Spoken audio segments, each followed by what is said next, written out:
미국의 심리학자 에브라함 매슬로우라고 하는 분이 있습니다. 이분이 아주 유명한 이론을 발표했는데요.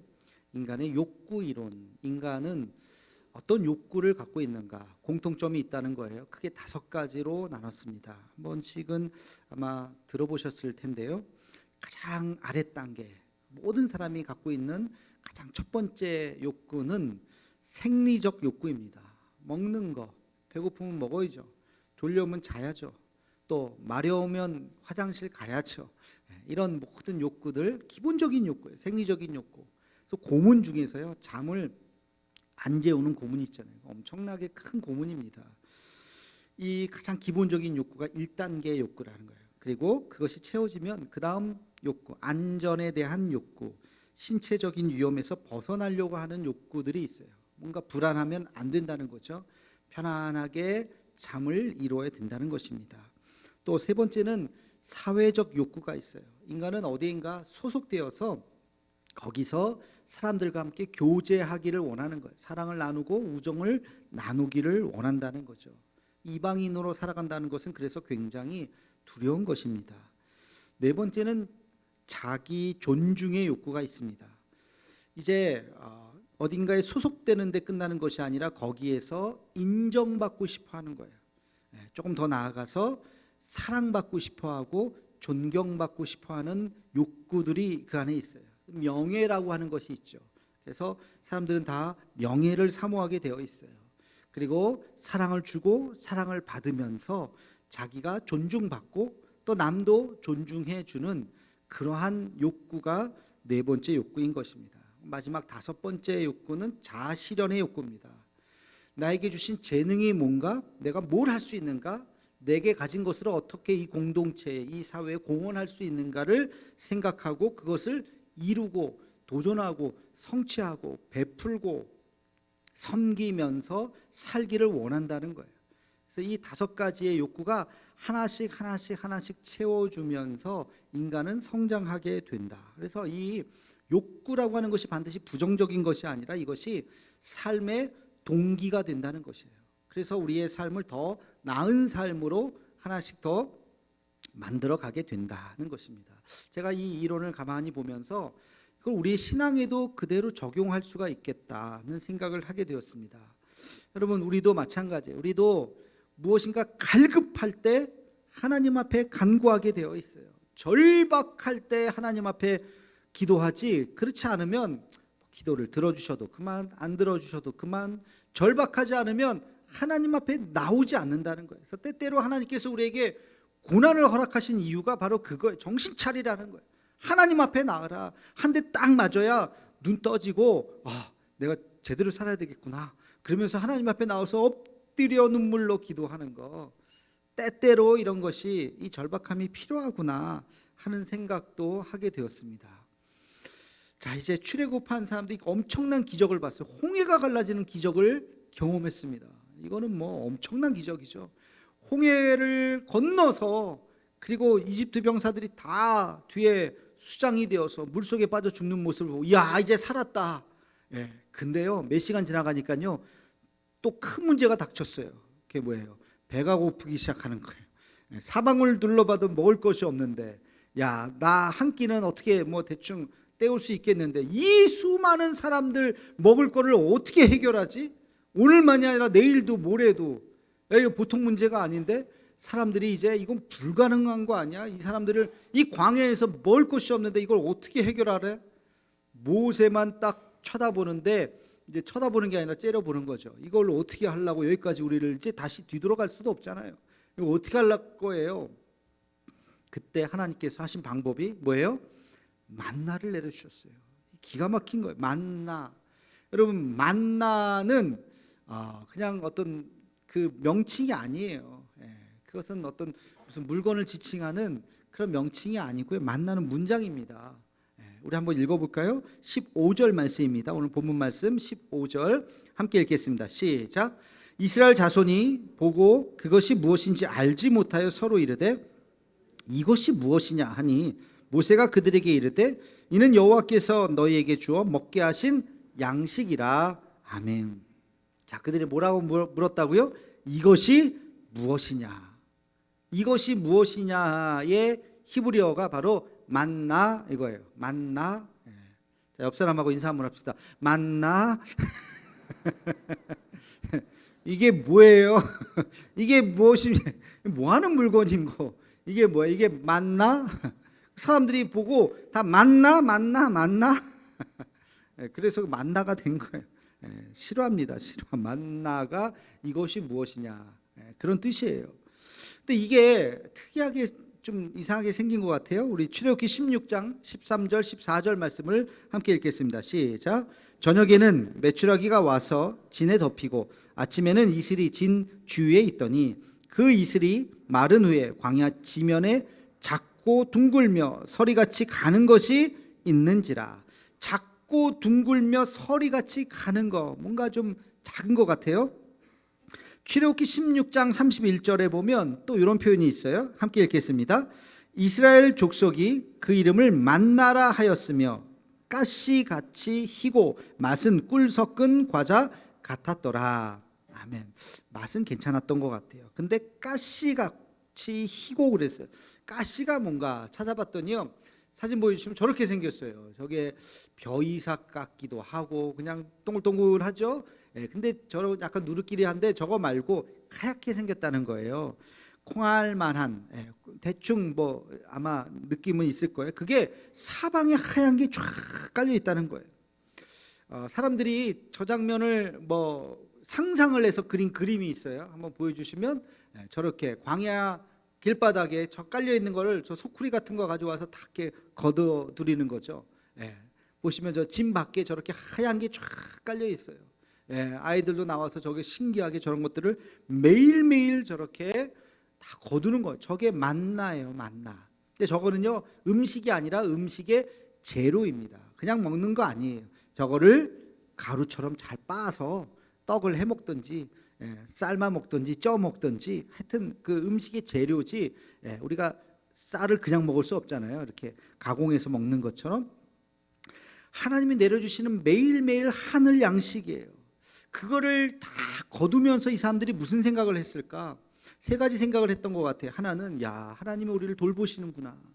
그렇죠? 매일매일 하나님이 우리를 이렇게 돌보시는구나. 그 다음 무슨 생각을 했을까요? 하나님이 우리를 사랑하시는구나. 그렇죠? 하나님 우리를 사랑하시는구나. 그리고 문을 열고 오늘 있을까? 오늘도 있네. 오늘 있을까? 오늘 또 있네. 일주일에 엿새. 오늘은 있을까? 오늘은 없네. 왜 없어요? 안식일 날은 없어요. 안식일 전날 2배로 걷게 하시는 거예요. 근데 다른 날도 그러면 일주일에 절반만 가고 절반은 안 가도 되겠네. 그래서 2배로 거두면 그 다음날 다 썩어버려요. 희한해요. 안식일 날만 썩지 않게 이틀을 먹을 수 있고 그 다음날은 매일매일 걷어야 되는 거예요. 그러면서 이 사람들이 느끼는 거는 기적이죠. 야, 오늘도 이 기적이, 야, 오늘도 이게 어디서 땅에서 솟았나 하늘에서 내려왔나, 이 만나가 하얀 만나가 이렇게 있을까. 매일매일 걷는 거예요. 여러분, 이 만나 이야기를 쭉 듣다 보면 그래, 이스라엘 사람들을 광야에서 먹이셨는데 근데 이게 우리랑 무슨 상관이야. 옛날 얘기지. 광야에서 살던 사람들 얘기지. 우리랑 무슨 상관이야. 아니요, 이게 오늘날 우리 이야기합니다. 만나가 무엇인가? 오늘날 만나는 바로 은혜예요. 은혜. 여러분, 하나님이 여러분을 돌보신다고 믿으십니까? 하나님이 여러분을 사랑한다고 믿으십니까? 참 믿지 못하시는 분이 있어요. 만약에 그것을 믿는다면 여러분 마음속에 만나가 내린 거예요. 만나를 거두신 거예요. 왜 사람들이 만나를 거두면서 그런 생각했다니까요. 하나님이 우리를 돌보시는구나, 하나님 우리를 사랑하시는구나, 매일매일이 기적이구나 하는 것을 경험하는 것처럼 우리가 하루하루 살아가면서 하나님의 은혜를 경험한다면, 하나님의 돌보심을 경험한다면 그것이 우리의 만나인 줄로 믿으시기를 바랍니다.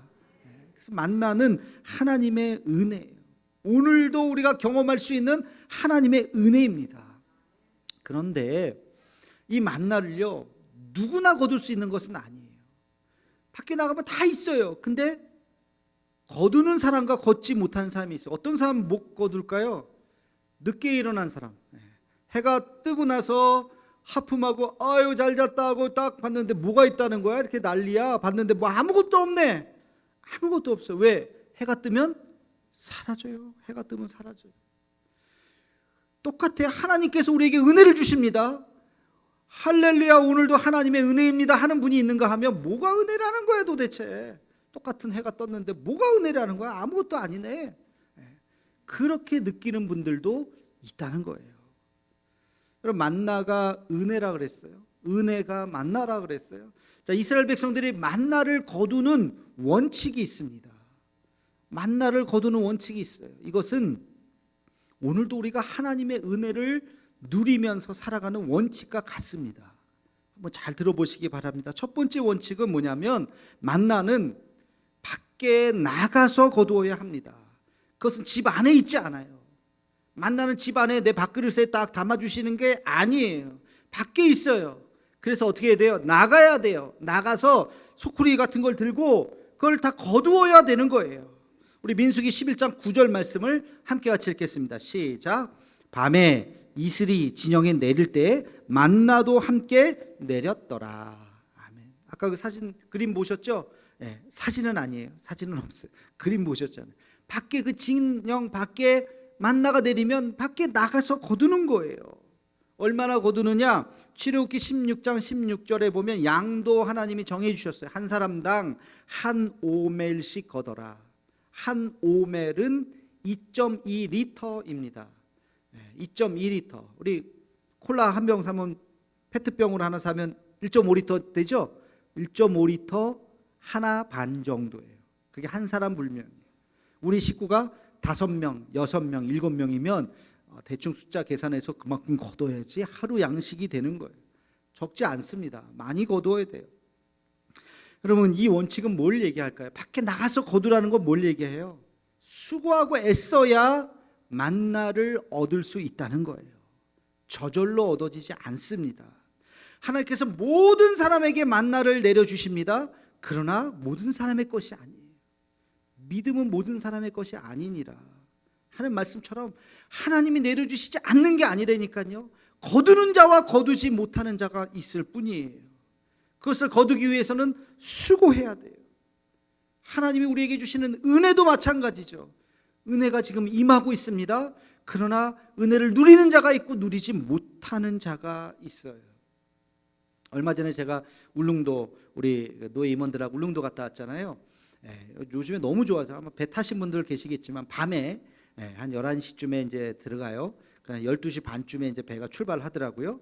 쭉 출발하면 깜깜하죠. 뭐 밤에 가니까. 근데 큰 크루즈예요. 그러니까 흔들림이 뭐 느끼긴 느끼지만 뭐 그렇게 뭐 없어요. 그냥 쫙 하고 갑니다. 그 다음 날 아침 7시 조금 넘어서 도착해요. 그러니까 거의 한 7시간 가량을 천천히 가는 거예요. 그러니까 뭐 잠도 자고 뭐 너무너무 편하네요. 근데 다들 그런 생각하잖아요. 아, 그 태평양 한가운데서 해가 뜨는 걸 보고 싶다. 그렇죠?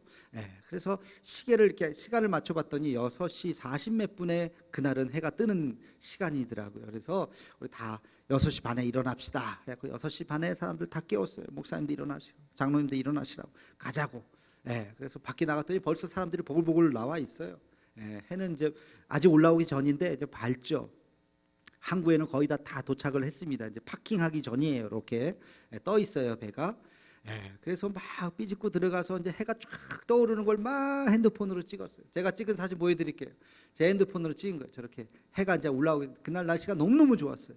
해가 이제 쫙 저렇게 올라옵니다. 막 찍고 땡겨서도 찍고 막 찍는데 힘들었어요. 저거 사람들이 막 많아가지고 거기 바글바글 딱 그 자리 있잖아요. 그래서 저렇게 찍고 이제 도착했으니까 짐 싸고 내려가려고 복도를 이제 방으로 딱 들어가는데 그제서야 눈 비비고 일어나서 어떤 사람이 막 나오더라고. 좀 깨우지 못 봤어 벌써 떴어 막 그러면서 몇 사람이 나오면서 막 징징대면서 못 봤다고 막 그러면서 나오더라고요. 제가 그 모습을 보면서 아이고 10분만 일찍 일어나지 볼 수 있었을 텐데 저런 날이 흔하지 않잖아요. 울릉도 가기도 쉽지 않지만 태평양 한가운데서 해 뜨는 거 저렇게 맑은 날씨에서 본다는 게 쉽지 않을 텐데 그거 보면서 해는 누구에게나 뜨는 거예요. 그렇죠? 누구나 볼 수 있어요. 그런데 늦게 일어나면 못 봐요. 그 장면을 못 보는 거예요. 늦게 일어나면 게으르면 못 보는 거예요. 여러분, 하나님의 은혜는요, 그것을 받아 누리는 자의 것입니다. 하나님께서 아무리 은혜를 주셔도 모르면 몰라요. 해가 뜬 다음에 나가면 만나가 어디 있어? 도대체 뭐가 있다는 거야? 다 사라졌어요. 끝났어요.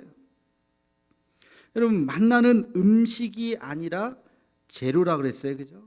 그 만나를 거두기 위해서는 그릇이 있어요. 가만히 지켜본다고 그게 내 입에 들어오는 게 아니에요. 그거를 거두어야 돼요. 내 그릇에 담아야 돼요. 그리고 그것을 요리를 해야 돼요. 하나님의 은혜도 마찬가지입니다. 하나님께서 오늘 하루 우리에게 은혜를 내려주십니다. 그 은혜를 거둘 그릇이 필요합니다. 몇 가지 그릇이 있어요. 첫 번째는요, 예배의 그릇이에요. 예배의 그릇. 여러분, 이렇게 오늘 예배 드리는 이날, 이 시간에 오늘 이 자리에 없는 분들은 주무실 수도 있고 놀러 가실 수도 있고 다른 데 뭐 분주할 수도 있지만 우리는 예배를 드려요. 이 예배 가운데 하나님의 은혜가 임하기를 주의 이름으로 축원합니다. 여러분, 예배를 통해서 우리가 은혜를 경험하는 거예요. 지난주 수요일 날 홍민기 목사님 오셔서 귀한 말씀 전해 주셨어요. 아마 오신 분들은 느꼈을 거예요. 저도 그랬어요. 너무 말씀이 너무너무 오래간만에 느끼는 참 귀한 말씀이었어요. 그런데 그날 못 오시는 분들은 죄송하지만 그 은혜를 놓쳐버린 거예요. 그날 무슨 얘기가 있었는데 영상도 좀 내려달라고 하셔서 영상도 내렸어요. 이제 볼 길이 없어요. 이제 지나가면 끝이에요. 그 시간에 참석한 분들에게만 느낄 수 있는 은혜라고요. 정말로 저에게는 귀한 말씀이었어요. 다시 생각해보고 우리 한국교회를 다시 생각하게 하고 뭔가 돌파구가 없는 이 한국교회 돌파구가 있구나 하는 생각을 할 수 있는 귀한 시간이었습니다. 어떤 사람들은 그래요. 아유, 뭐 하나님의 은혜가 어디 있어요? 기도를 안 하니까 하나님의 은혜가 없다 그러지. 여러분, 엎드려서 기도해 보세요. 30분 1시간 하나님 앞에 눈물로 기도해 보세요. 은혜가 없는가? 기도는 은혜의 그릇입니다. 은혜의 그릇도 준비하지도 않아 놓고서 뭐 은혜가 어디 있어? 은혜의 그릇을 준비하셔야 돼요. 눈물로 기도할 때 하나님께서 내 마음속에 폭포수와 같은 은혜를 허락해 주실 줄로 믿습니다. 말씀 묵상도 은혜의 그릇입니다. 요즘 매일매일 하고 계신가요? 이제 안 하시는 분들 있죠. 다시 시작하세요. 다시 말씀을 읽고 또 묵상하고 단어를 생각하고 그러면서 묵상 노트에 글을 한번 적어보시고 그거를 적는 분들은 그 안에서 하나님의 은혜를 경험하십니다. 근데 오늘의 말씀이 뭔지도 모르고 이런 게 있는지도 모르고 넘어가면 그냥 넘어가는 거예요. 그런 분들에게는 은혜가 없겠죠. 또 네 번째 그릇은 사랑의 그릇이에요. 사랑을 받을 때, 사랑을 줄 때, 그럴 때 우리에게 은혜가 임하는 거예요. 다섯 번째 그릇은 봉사의 그릇이에요. 남을 섬겨보세요. 열심히 땀 흘려보세요. 그 안에 은혜가 있는 거예요. 주는 자가 받는 자보다 복되다는 말씀이 무슨 뜻인지를 깨닫게 되는 거예요. 줄 때 왜 복되지? 이런 것 때문에 복되는구나. 여섯 번째는 배움의 그릇이 있어요. 여러분, 무엇인가를 배울 때 열심히 말씀을 배우고 묵상하고 우리 도서관 오늘도 소개했지만 도서관에 책이 있잖아요. 여러분, 그 책이 여러분을 가르치는 거예요. 제가 여러분에게 말씀으로 가르치는 건 아주 제한적이잖아요. 그렇죠? 일주일에 뭐 설교 시간이 얼마나 되겠습니까? 제한적이에요. 그 수많은 책들을 여러분이 매일매일 읽으면서 배우는 거예요. 다양한 책들이 있습니다. 간증직만 있는 게 아니에요. 여러 가지 깊은 학문적인 책들도 있고 그것을 읽으면서 배우는 거예요. 이 배움에 은혜가 있는 것이죠. 마지막 일곱 번째는 용서의 그릇이 있어야 돼요. 내가 남을 용서할 때, 그럴 때 하나님이 주시는 은혜가 내 마음속에 있는 것입니다. 그래서 저는 한 7가지만 생각했는데 7가지 그릇을 여러분이 준비할 때 매일매일 부어주시는 그 은혜가 가득 차고 넘칠 줄로 믿습니다. 예배의 자리, 기도의 자리, 묵상의 자리, 사랑의 자리, 봉사의 자리, 배움의 자리, 용서의 자리, 그 그릇들을 준비해서 하나님이 채워주시는 역사가 있기를 주의 이름으로 축원합니다. 자, 두 번째 만나를 거두는 원칙은 만나는 매일 거두어야 합니다. 우리 출애굽기 16장 21절 말씀을 함께 읽겠습니다. 시작. 무리가 아침마다 각 사람은 먹을 만큼만 거두었고, 여기까지. 무리가 언제마다? 아침마다 가는 거예요. 아침마다. 내일 먹을 거는요, 내일 거두는 거예요. 오늘 미리 거두는 게 아니에요. 오늘 먹을 거를 오늘 거두는 거예요. 아침마다. 예수님이 우리에게 가르쳐 주신 기도에도 뭐라고 그랬습니까? 우리가 일용할 양식을 주옵시고, 그렇죠? 일용할 양식을 주시는 거예요. 우리 한국 사회의 문제가 뭔지 아세요? 일용할 양식이 아니라 3대가 먹을 걸 자기가 다 그냥, 수천억이 웬 말입니까? 수조가 웬 말입니까? 자본주의 사회에서 그렇게 벌 수는 있을 수도 있어요. 어떻게 하다 보면. 그러면 그걸 내가 먹을 것만 놔두고 빨리 환원을 할 생각을 해야죠. 베풀고 나눌 생각을 해야죠.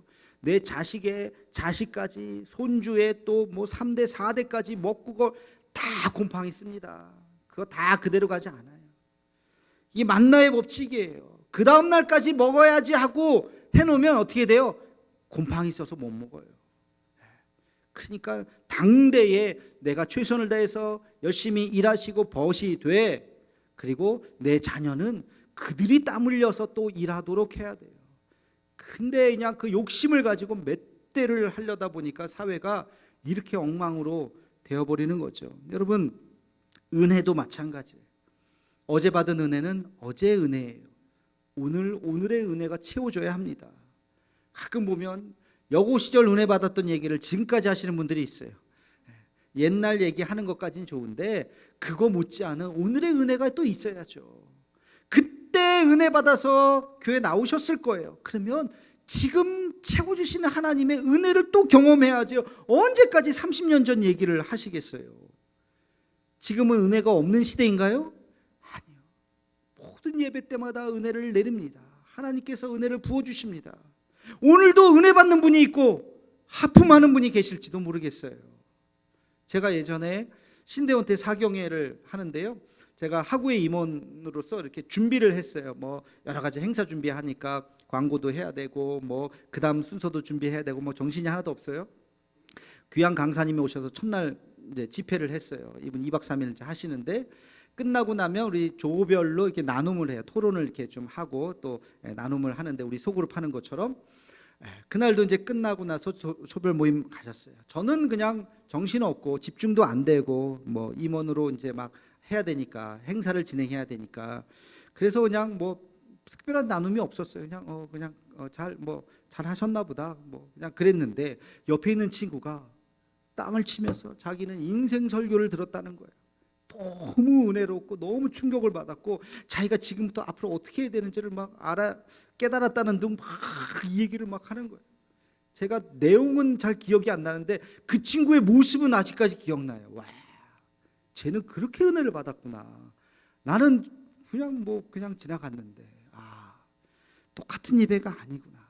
그래서 우리는 예배 드릴 때마다 뭘 기도해야 될까요? 하나님, 나에게 들을 귀를 주시옵소서. 똑같은 예배를 드리고 똑같은 말씀을 들어도 하면서 끝나는 분이 있고요, 정말 가슴에 새기는 말씀이 있어요. 들을 귀를 달아야 돼요. 몸이 피곤하시면 안 돼요. 어제 밤새서 여기 앉아 계시면 당연히 졸렸겠죠. 1분만 지나도 고개가 계속. 그러니까 예배를 드리기 전에는 충분히 주무시고 예배를 잘 들을 수 있도록 귀를 쫑긋 세우고 들으셔야 돼요. 예배는 그 전날부터 준비하는 겁니다. 그래서 이스라엘 백성들의 하루의 시작은 해가 지면서 하루가 시작이 되는 거예요. 해가 뜨면서 시작되는 것이 아니라, 오늘은 오늘의 만나가 필요해요. 오늘 말씀을 가지고 한 주간을 여러분 살아가시고, 다음 주는 다음 주 예배 또 나오셔서 말씀을 듣고 그날의 그 만나를 가지고 또 한 주를 살고, 매일매일 새벽에 그 하루하루의 은혜를 채우는 우리의 삶이 되기를 주의 이름으로 축원합니다. 마지막 세 번째 만나를 거두는 원칙은요, 만나는 때가 있다는 거예요. 그 때가 언제예요? 아침, 이른 아침 시간이에요. 우리 출애굽기 16장 21절 말씀을 다시 한번 읽겠습니다. 시작. 무리가 아침마다 각 사람은 먹을 만큼만 거두었고 햇볕이 뜨겁게 쬐면 그것이 쓰러졌더라. 아멘. 햇볕이 뜨겁게 쬐는 순간 다 사라지는 거예요. 없어요. 그것이 만나도 그 때가 있다는 거, 그 아침, 이른 아침에 딱 거둬야 되는 거예요. 신학자 칼바르트가 우리 모든 인간에게 있는 세 가지의 근원적인 죄가 있다고 말했어요. 교만, 기만, 태만. 외우기 쉽죠? 만만만 시리즈입니다. 다시 다 함께 교만, 기만, 태만. 이게 근본의 죄라는 거예요. 교만은 뭔지 아시죠? 남을 무시하는 거예요. 나를 높이는 거예요. 이 교만이죠. 기만은 속이는 거예요. 거짓말하는 거예요. 보태는 거예요. 부풀리는 거예요. 말한 거 가지고 막 대단하게 막 기만하는 거예요. 다. 태만은 뭐예요? 나태한 거예요. 게으른 거예요. 해야 할 일을 하지 않는 거예요. 이 세 가지의 근원적인 죄가 있다는 거죠. 하나님께서 왜 아침에 만나를 주셨을까?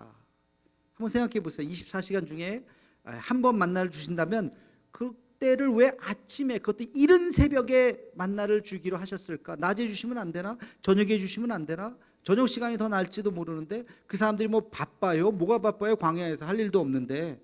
근데 하나님께서 새벽 시간에 주셨어요. 그리고 새벽 요때만 딱 거두어라. 시간으로 따지면 글쎄요, 한 1시간 정도? 그 이후에는 사라지는 거예요. 왜 그렇게 하셨을까?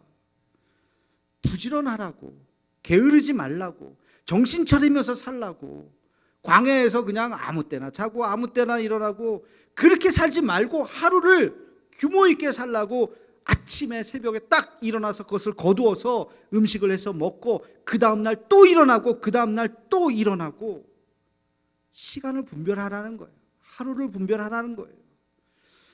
여러분, 지금 우리는 어느 시간을 살아가고 있는지 때를 분별하는 지혜가 필요한 것입니다.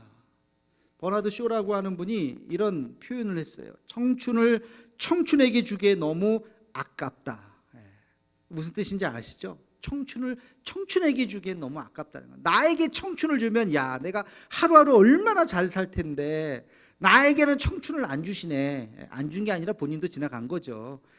근데 젊은 사람들 보니까 야, 이 청춘의 시간을 얼마나 귀한지를 모른다는 거예요. 그들은.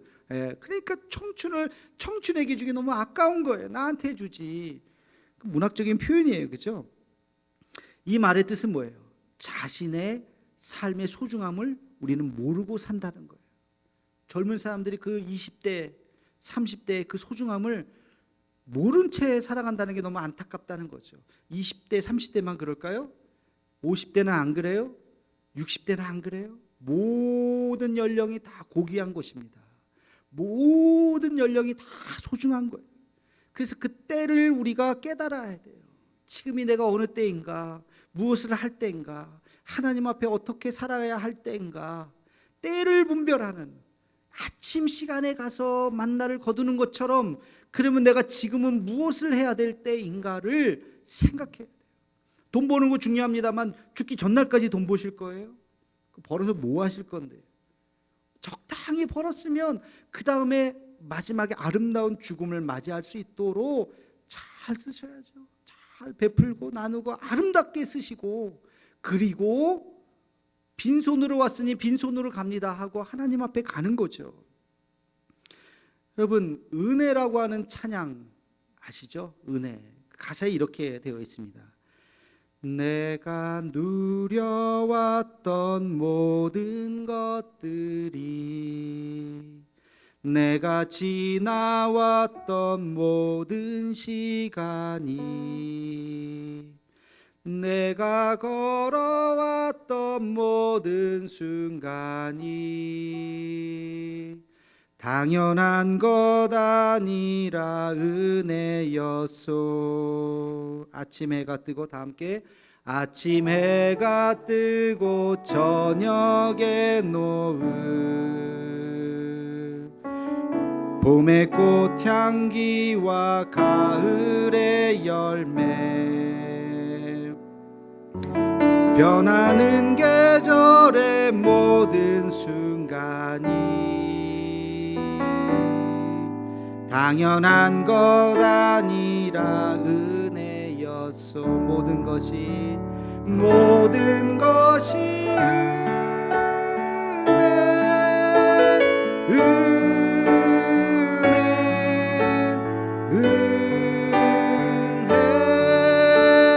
한없는 은혜 내 삶에 당연한 건 하나도 없었던 것을 모든 것이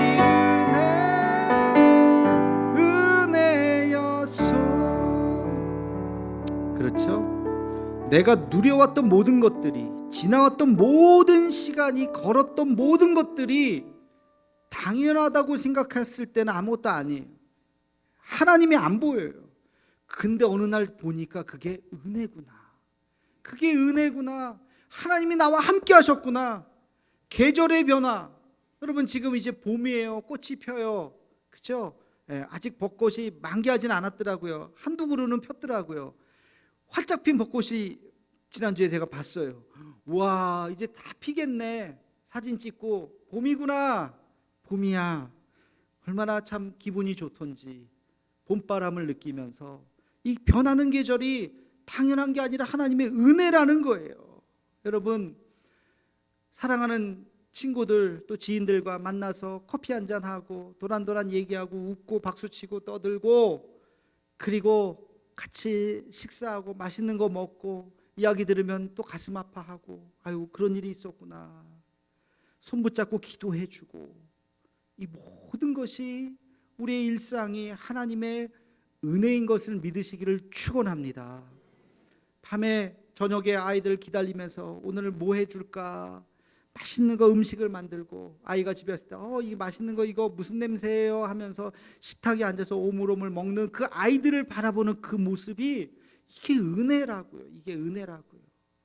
우리가 함께 같이 이렇게 믿음의 공동체가 나와서 예배드리고 함께 같이 기도할 수 있는 것 이것이 은혜인 것을 깨닫는 은총이 있기를 주의 이름으로 축원합니다. 날마다 하나님의 은혜를 경험하는 그 은혜 속에서 매일매일 주시는 하나님의 만나의 은혜를 누리면서 살아가는 저와 여러분 삶이 되기를 주의 이름으로 축원합니다. 기도하겠습니다. 우리 옆 사람 손을 잡고 함께 같이 기도하겠습니다. 거룩하신 하나님, 오늘 우리가 이렇게 나와 예배드리는 것 하나님의 은혜인 것을 고백합니다. 하나님, 이스라엘 백성들이 매일매일 그 만나를 거두며 하나님의 살아계심과 하나님이 우리를 사랑하심을 경험했습니다. 하나님, 우리도 매일매일 부어주시는 하나님의 은혜를 누리게 하시고 아름다운 믿음의 공동체가 있다는 것을 깨닫게 하여 주옵시고 그 은혜를 우리가 함께 같이 나누며 베풀며 누리며 살아갈 수 있는 우리의 매일의 삶이 되게 하여 주시옵소서. 광야 같은 인생길이지만 만나 때문에 견딜 수 있었습니다. 하나님이 부으시는 은혜를 날마다 누리게 하여 주시옵소서. 예수님의 이름으로 기도하옵나이다. 아멘.